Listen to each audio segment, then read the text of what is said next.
The first time I ever interviewed an author in front of an audience was at Melbourne Writers' Festival in 2004, 20 years ago this year. Charlotte's 27 and Bella's 25. Jesus Christ. 24, yeah.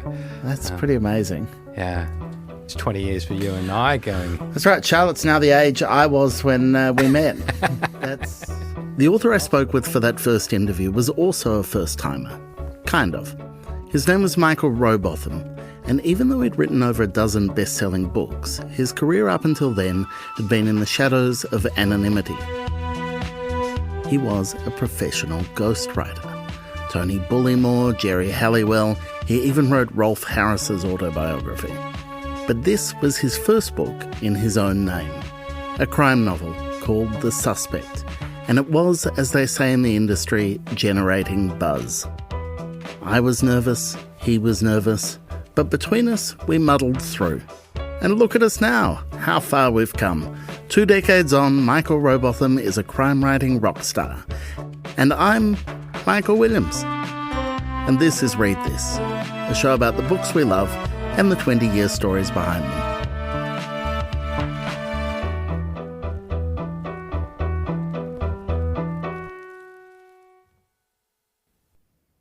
A little bit of context for the crime-writing rock star label. In the intervening 20 years, Michael has written 18 books, published in 25 languages around the world. Stephen King's a fan. The other day he tweeted about Michael's new novel Stormchild, the latest of his series featuring criminal psychologist Cyrus Haven. King called it brilliant and propulsive. And it's already sitting high atop the bestseller lists. For crime aficionados, a new Michael Robotham book is a key date on the reading calendar. Stormchild is true to form and brings in refugee politics and intergenerational trauma, unfurling more of the mysteries behind his troubled heroine Evie Cormack. It's a gripping read, and its author is clearly no longer a first-timer. Michael Robotham, I want to take you back to that first Melbourne Writers' Festival. As a baby author, you're out there for the first time. And I know at that festival you had some very exalted sessions. You were, from memory, on a panel with Harlan Coben and Michael Connolly. You did enter the world of crime writing as a rock star in the making. But arguably the most prestigious event you did at that festival was with a young upstart interviewer. Do you remember what it was like, that feeling of finally putting your name on a book? I remember when I first saw my name on a book, I was actually, because I'd ghostwritten 15 autobiographies for the great and the good and the less good, thank you, Rolf. I remember the very first time I saw my name on a book was in Amsterdam, because the Dutch had got 2 translators working on The Suspect and got it out before the English language version, and I was in Amsterdam when it was launched, and my first reaction was they've made a dreadful mistake because my name shouldn't be on a book. I'm a ghostwriter, and I've always been, the hidden hand. And then I remember being in London when the book launched, and I had the most astonishing, surreal experience of walking down onto a train platform, and there was a huge poster on the opposite side of the tube station, and it showed this silhouetted man beside a canal, underneath a bridge, very moody. And the caption read, "He's had 11 Sunday Times bestsellers and sold 2 million books, but you don't know his name. Meet the man behind the ghost." And I remember being shocked by that, thinking they can't do that. But it's completely surreal. And it took me a long while to get used to seeing my name on a book. It's funny because the ghostwriting as a background meant that you were, when you wrote your first novel, you were already a past master at crafting a story, at thinking your way into a character's head. But I remember you talking about what that process of ghostwriting involved, and the sitting down and talking to people, and the kind of listening and the understanding, the finding the voice and finding the way in.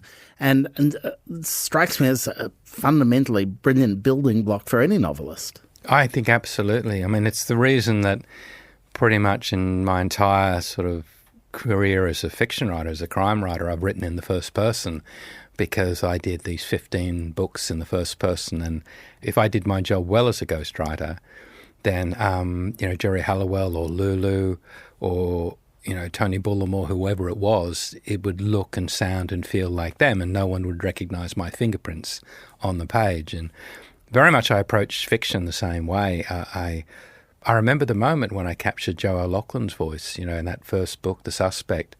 And it's not the opening line of the book. It's a line where I wrote that Joe O'Loughlin, because he's got early onset Parkinson's, is a brilliant psychologist, and Joe O'Loughlin's voice, he says, when I wake up in the morning and get out of bed, I know if it's going to be a good day or a bad day if I can bend down and tie my shoes.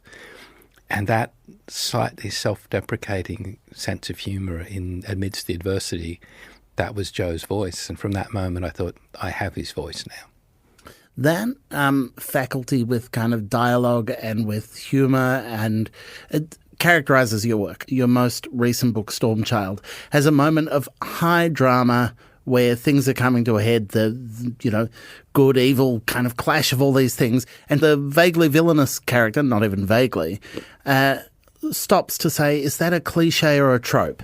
Like has a moment in the scene where he just wants to talk about words and an idea. And it's such a finely observed moment about character that doesn't break the tension, it just kind of adds to it. Many, many years ago when I was a feature writer, before I became a ghostwriter, I was a journalist and a feature writer. And I picked up a book called Stalking, the Feature Story. I can't even remember the name of who wrote it now, but it was probably the best book I'd ever read on the art of feature writing. But it actually used a Hemingway example. Hemingway once described a character as having a dimple deep enough to drop a marble into. And it was just, in that one line, it didn't matter whether you read another 200 pages, you remembered that character. And so that's sort of what I strive to do at times, is to just think of, and you can't do every line like that. Every line can't be a zinger, so to speak. But you're just trying to do the one-line descriptor at times that will cement a character in the reader's mind, and that reader will remember that character. That also has significance in the context of genre fiction when it comes to seeding plot points that are going to be important afterwards. Agatha Christie was a great one for talking about playing fair with the reader, that you have this contract with your reader where you can set stuff up, but the reveals when they happen, the twists when they happen, can't come out of the blue. They have to be carefully seeded through the book beforehand. And I'm curious about the ways in which that for you has changed in your plotting as you've gone on in your career, whether you're now like more schematic or less schematic than you were when you started. I don't think I've changed. That was the great challenge with writing Stormchild, is when I created the series with Cyrus Haven and Evie Cormack with Good Girl, Bad Girl. Evie is this young girl was found hiding in a hidden room in a house where a man had been tortured to death. And when you reach the end of Good Girl, Bad Girl, everything you thought you knew about Evie gets turned on its head, but you don't know who put her in that room. And that's still a mystery that's got to be answered. And readers would come to me after that saying, but you know who put her in the room, don't you? And I'm going, no idea.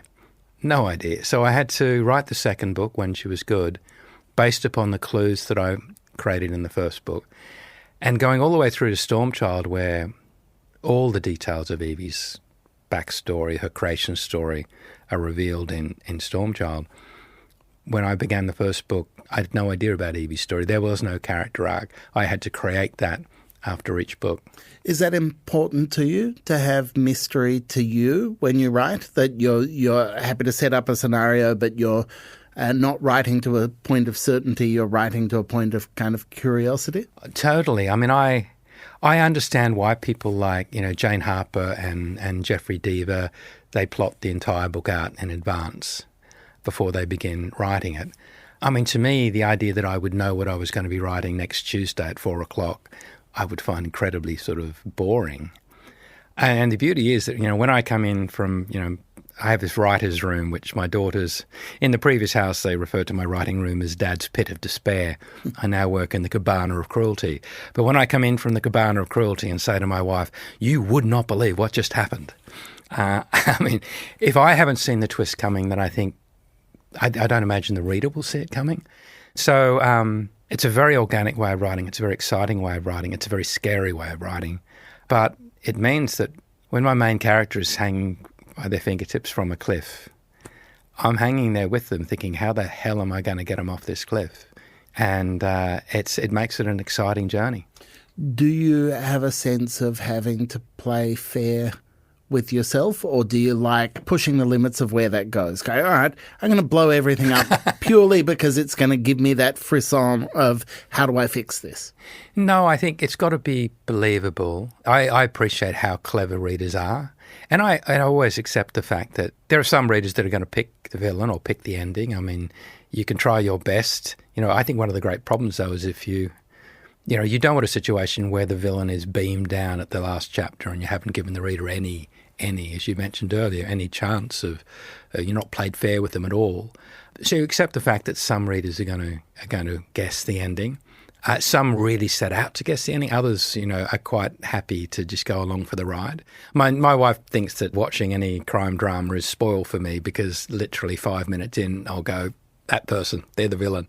Whereas she's quite happy to just let it roll over her and just enjoy the journey. But, I mean, I think I do play fair. I don't tend to blow things up. I think initially I give readers too much credit and I don't put enough clues in. And what I do, through the many, many rewrites, I go back and I plant more clues in. And I refer to them not so much as clues as landmines. I bury landmines. And the thing is, I put a flag on it and say, there's a landmine here, but then I distract the reader. So at some point, they step on the landmine and it blows their leg off and they go, damn him, I saw him plant that mine. And so that's what it's about. There is a comfort. I mean, it is one of the things about reading genre where you don't want it to run away from its own conventions. That actually part of the thrill of it is knowing the tradition into which it's being written and kind of understanding that being done in an original way or a surprising way, that's where the pleasure is, not in kind of completely undermining all those things. Yeah, and I think, I mean, I hate 3-word slogans for all sorts of reasons, but I have 3 words that I sort of write by, and that's make them care. I thought it was stop the boats. Okay, make them care. Right, that makes more sense. Make them care, yes. Definitely not the other one. And so, I'm in awe of people like Gillian Flynn and Gone Girl who could create 2 completely odious characters in Nick and Amy and pull that off with the unreliable narrator. I mean, that's an astonishing piece of writing. And, Patricia Highsmith did it with the Ripley novels or, Paula Hawkins and Girl on a Train. I mean, every so often people break the rules and get away with it. And I'm in awe of that because I tend to stick to the premise that I want to give the reader a chance. I want to make the reader fall in love with my characters. And then I will do terrible things to those characters. One of the ways you do that, and one of the tricks that you've played right through your 20 years of crime writing, is certainly writing series and series characters, but it's the sideways step. It's the kind of moving the focus to other characters in the same world that you've done kind of several times over through your career. And what it means is you afford yourself a kind of different lens through which to look at characters you previously created. You mentioned Joe O'Loughlin before. He was kind of your key protagonist early in your career. Joe still looms in the background of these books, but as seen by others rather than in his own head. When I set out to write, I didn't intend to write a series. So when I wrote The Suspect and created the Joe O'Loughlin character, I mean, if I thought I was going to write a series, what sort of idiot would have given the main character early onset Parkinson's? I thought I was creating this man with a brilliant mind whose body was abandoning him bit by bit, and I loved the tragic irony of that. But I didn't imagine I'd write more Joe O'Loughlin books. And so I fought against it doing a series. So I did take another character, like Vincent Ruiz became the main character of Lost, and then Alicia Barber, a young policewoman, became the main character in The Night Ferry. And the one thing I've always wanted to avoid is writing the same book twice. And we all see it, and without naming names, we pick up and we read a writer who we've always admired, and we might still enjoy the book, but there's a sameness to it. And there's a comfort in that, but there's also they're not surprising you. Don't be a coward, Michael. Name names. I can see you want to. I'm not going to name names. No, I know too many of these people. No, fair enough. And, to be fair to Lee Child, he got his brother to start writing them at some point. So you said that, not me, Michael. I want someone to tap me on the shoulder when I'm sort of, if they feel as though I'm posting it in, or I'm not trying new things and new voices, and I get bored. So I want to try always to create something fresh and new. When we return, Michael reveals why he's never set a book in Australia and why that might be about to change. We'll be back in a minute.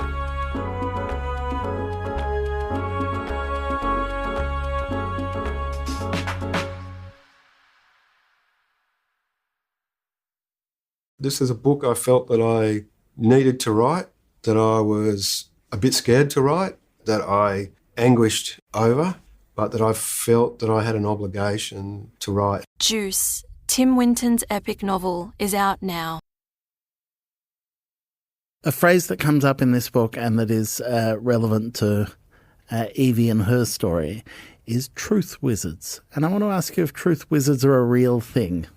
Yeah, they are, because Evie Cormack is has got this ability to tell when someone is lying.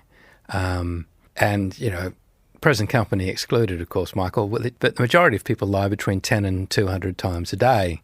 And when I said earlier that you're looking good... That's so hurtful, Michael. So hurtful. That's so interesting. Interesting you should ask that, Michael. What a great question. Whether it be, you know, I'm 5 minutes away, or I bought it on special, or I've read the terms and conditions. We lie all the time to people we love. So for Evie, it's not a gift, it's a curse, because three little words like I love you or I miss you become incredibly damaging if you know they're not genuine. And so Evie is what's known as a truth wizard. The term was coined by Professor Paul Ekman, who is the world's leading expert on lying. About 1 in 500 people have the ability to tell when someone is lying. They invariably have come from law enforcement or child services, or many of them are school teachers, because, I mean, if you're lied to for a living, you tend to be able to pick it up a bit better. Evie is a bit of an anomaly, but when they do find young people that have the ability, they often come from very violent or dysfunctional backgrounds where they've had to work out within a split second whether they're going to be hugged or hit, and they then pick up on the signals. And so truth wizards do exist. I hate the term. It sounds very J.K. Rowling, Harry Potter, but they do exist in society, and they have the best ones to have about an 80% ability to pick the verbal lie or the emotional lie or the physical lie. With Cyrus Haven, you've gone back to the psychologist well. And I'm interested in what it is about psychologists in particular, rather than conventional law enforcement characters, that you do seem drawn to. You seem drawn to the person who's on the periphery. At one point, someone in Stormchild, one of the cops points out that Cyrus is a kind of second-rate Hercule Poirot. And there is something about someone who's outside the system that must be appealing. But why psychology? That kind of slightly dates back to one of your ghost-written books for you, doesn't it? Yeah, it does. I mean, I think police procedurals, there's so many of them out there, and there are so many rules and regulations that the police have to follow and detectives have to follow. I yearn for the days of the Sweeney where you could kick in doors and slap suspects around the head, all of which is impossible now. I mean, everything's by the book. You should write a 1970s set crime book. Liberate you. That's the only way to go. But no, one of the people I ghost wrote for, and I guess my knowledge of criminal psychology comes from having worked with a man called Paul Britton, who was a pioneer of offender profiling in the UK, who had spent 20, 30 years working in Broadmoor and Rampton and with the deciding whether people could ever be treated or released. So his knowledge of human behaviour came from that background. And I did 2 books with Paul. I ghost wrote a book called The Jigsaw Man, and he'd worked on over 100 murder cases. Fred and Rosemary West, The House of Horrors, Jamie Bolger, the little boy in Liverpool. I mean, just endless numbers of incredible cases. And then we did a second book called Picking Up the Pieces about his clinical work.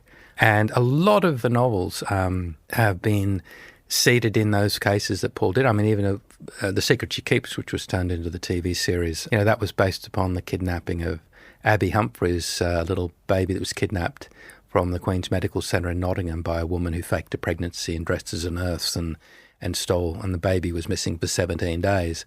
And so I created an entire sort of fictionalised that sort of event. And so many of the novels have been seated in Paul Britton cases or stories that we maybe couldn't mention in the books, but I thought still would make great novel material. Does that mean at some point there's going to be you're going to write a crime novel from the perspective of a Geri Halliwell style character and you just like mine those stories?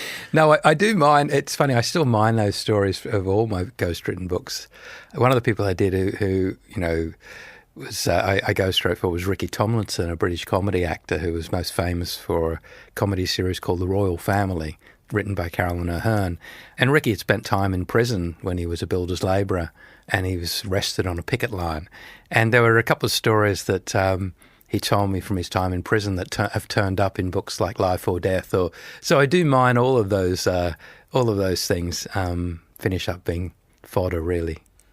Your career, your meteoric career, obviously most of it you owe to me interviewing you early in it, but that picture of ads in the tube station, bidding wars in multiple territories, all of that stuff is a kind of rare story of success. And I'm curious for you about the relationship between being an international author and being an Australian author, what that success feels like at home and what it feels like when you're out in the world on the circuit. Yeah, no, I did have an incredibly fortunate start. Most of my publishing contacts were in the UK because that's where I'd ghostwritten for many years. Even though I'm born and bred Australian, I mean, I was sold internationally from UK, and I've always regarded myself as more international sort of writer anyway. But more and more, it's the question I get asked most often is, A, why I don't set my books in Australia, and secondly, when are you going to set a book in Australia? And I've got this right, it's because you hate Australia and Australians? I'm pretty sure you've said that to me off mic, but are you happy to say that on the record? None of the above. That's such a slanderous We're going to edit out your reply now. We've got what we need.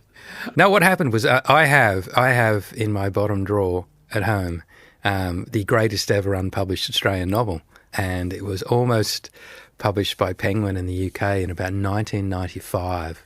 And I missed out by a single vote in a publishing meeting. It was set in a small fishing town on the coast. And I missed out by a single vote. And I was told afterwards if I'd set that book in England, Ireland, Scotland or Wales, they would have published it in a heartbeat.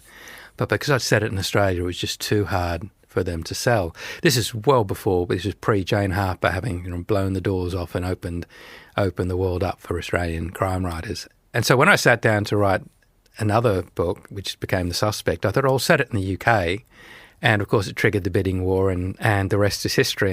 And since then, for 20-odd years, I've had publishers asking me about this novel in the bottom drawer. And the thing is, while it remains in my bottom drawer, Michael, it will always be Australia's greatest ever unpublished novel. Schrodinger's novel. You can't open that drawer now. But saying that, this is something I've just been to the UK on a pre-publicity sort of tour. And it's amazing how, 15 years ago I had a British publisher tell me they would be happy if I set a book anywhere in the world except Australia. And this time around it was odd. I was in the UK and I said, listen, I think I'm going to write a book set in Australia. And they went, what a brilliant idea. Hearing it now that my 20th novel, so not next year, but the year after, my 20th novel, I'm coming home. That's pretty exciting. And standalone, or do you see yourself kind of launching into a whole new... This one, would you believe, I'm taking the book out of the bottom drawer. Oh, there you go. And I'm rewriting it. So it's a book that really is going to be something like 30-odd years in the making. So yeah, I like that. A good gestation period on a book is a nice thing. Michael Robotham, thank you for your time. Michael Williams, it's an enormous pleasure. Let's not wait 20 more years. No, we'll do it again. Michael Robotham's latest novel, Stormchild, is available wherever you buy your books.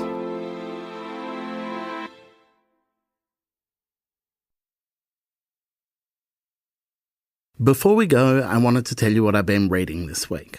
And given Michael and I met on stage at a writers' festival, it feels like nice timing to be able to praise a book by someone else I first met at writers' festivals.